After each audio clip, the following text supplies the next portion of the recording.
Brands on Brands. What's up, everyone? This week we talk about best practices for your content distribution plan. Check it out. In a world where advertising is ignored, business is exposed, and the only constant is change, how do you build a brand that matters? Welcome to Brands on Brands on Brands, a home for those who think different and push their boundaries. This is where branding that matters lives. Now, here's your host, Brandon Birkmeyer.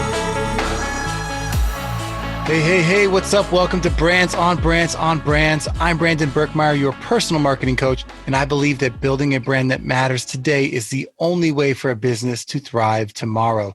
I appreciate you being here, and today we're talking about your content distribution plan. That's your best practices for getting your content ready for distribution and getting it out there to the people. I will be talking about in future episodes how to get it promoted, but this is how to set up the infrastructure so that you get your show in front of more people. Now, if you'd like to refer back to any of the specific lessons from today's episode, just make sure to go to brandsonbrands.com/134 for the full blog and downloadable resources. Now, let's jump into the show. Brands on Brands. All right, looking at best practices for your content distribution plan. That's what we're talking about today. That's what we're going to tackle.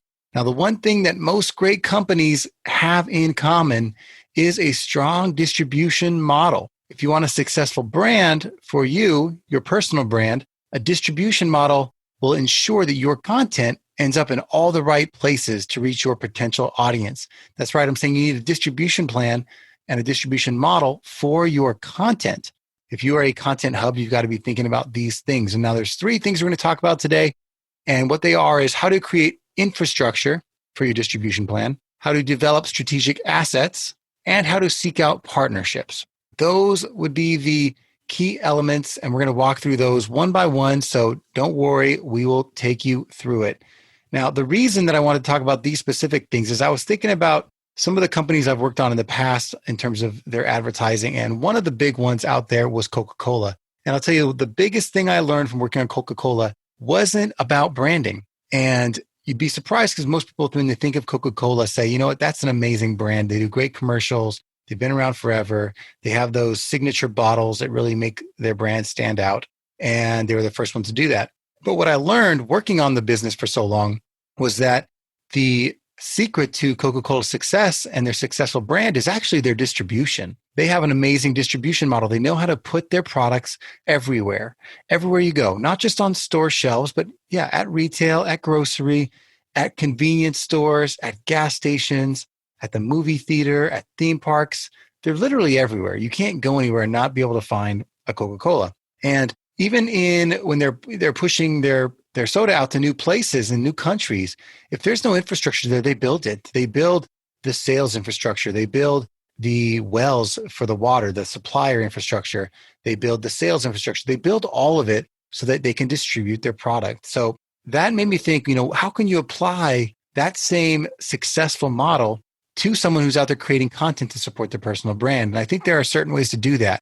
And those are the steps we're talking about. So creating infrastructure, developing strategic assets, and seeking out partnerships. So let's dive into it. Creating infrastructure, the first one.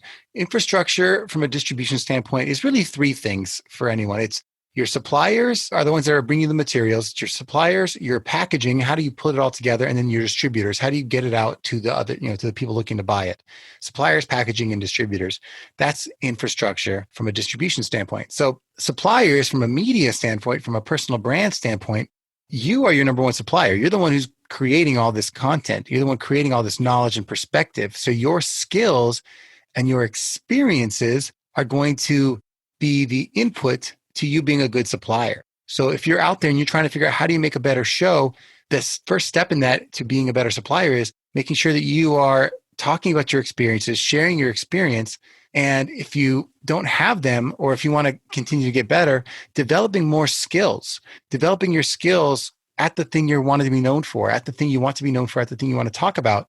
developing your skills in that area was always going to be a way for you to have more access to more content. So as a supplier for your own content, that's one thing to think about. Interviews is the other one. So getting better interviews, getting more and more people on your show, building your Dream 100 list of people to interview is going to help you increase your supply.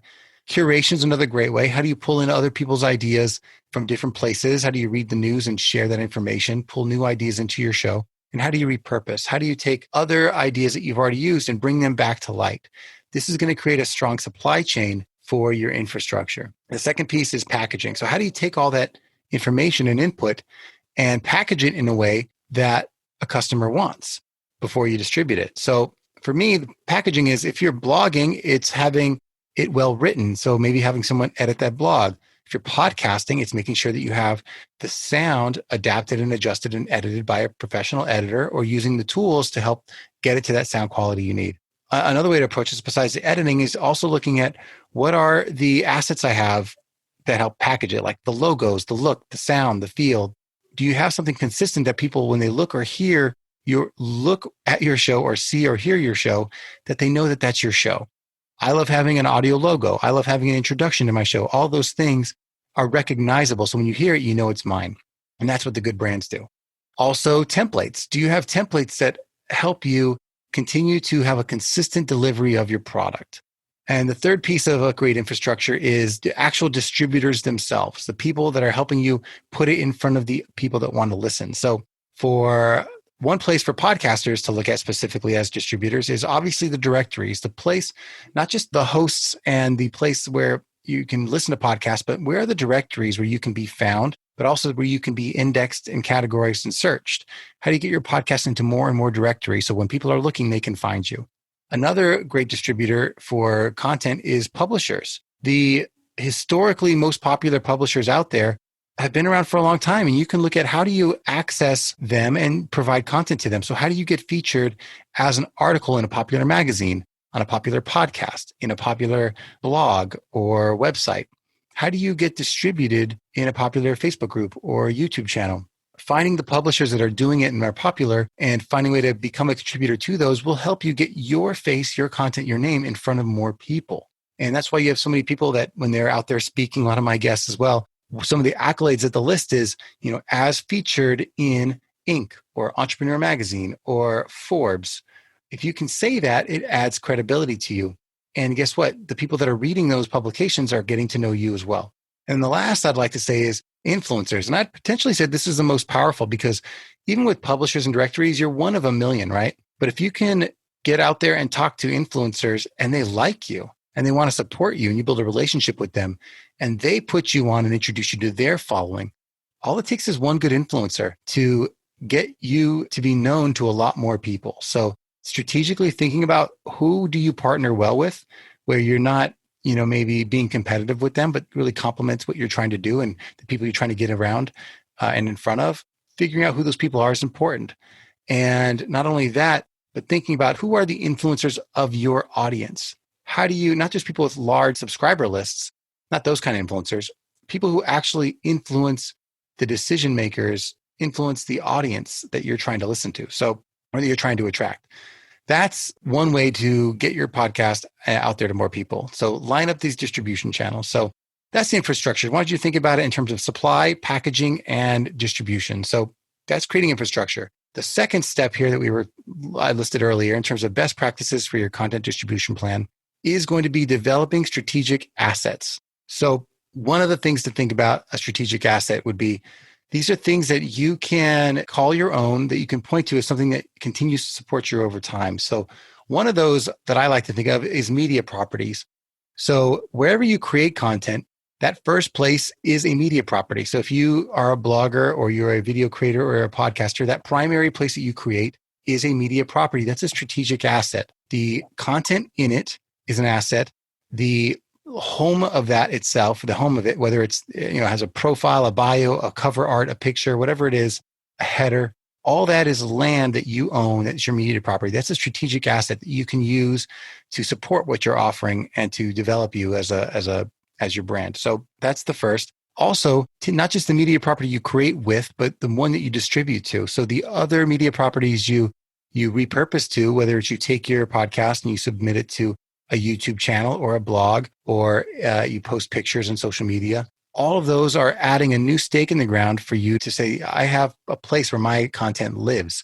Those media properties, as you secure them and you hold the addresses of them and you build them, are assets. And those assets, as you grow them over time, make for a stronger distribution plan for you. Because as you have subscribers in different places, you have more people to hear your message. And another place, obviously those are the most obvious, but the next one is your email list and the people that are in your Facebook group. Those people are within a place that you own, that you control. Those are media properties. Those are places that you can take ownership of and develop and grow over time. So all of those are, the first group of strategic assets that I would develop in my distribution plan. Another type of strategic asset is a contributor post. So this is what we talked about earlier in terms of getting within on publishers' websites.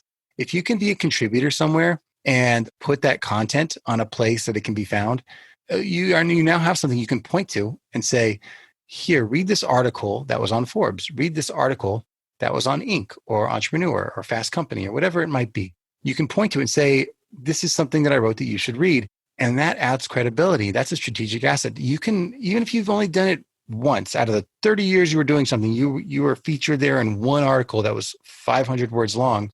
You could point to that asset for 30 more years, even though you only did it once.